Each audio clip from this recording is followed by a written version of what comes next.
On that journey that I did have a lot of survival mechanisms because I'm a perfectionist, but I'm starting to open up. I'm starting to realize that done is better than perfect. And I'm starting to live my life with that philosophy.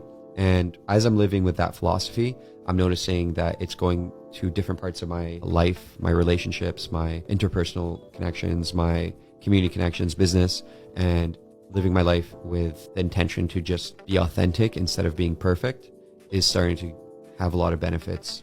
And that's why I'm a big advocate for people to follow that line. Even though I'm not perfect, even though I am not completely down that path, it's the line I'm trying to head towards.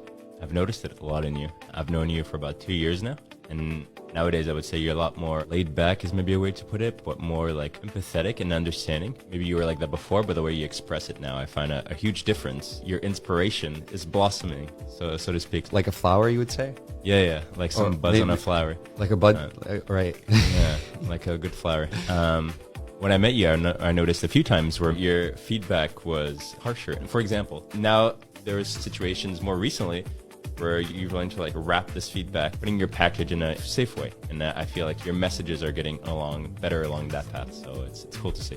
I totally agree. I'm way better at communicating and I'm going to get even better. That's basically how I've lived my life. I adjust accordingly to criticism and I take criticism in a very healthy way, I think. And I like to listen to criticism and I adjust how I interact with people according to the communication they have with me. I'm continuously trying to find the best calibrated way to communicate with people.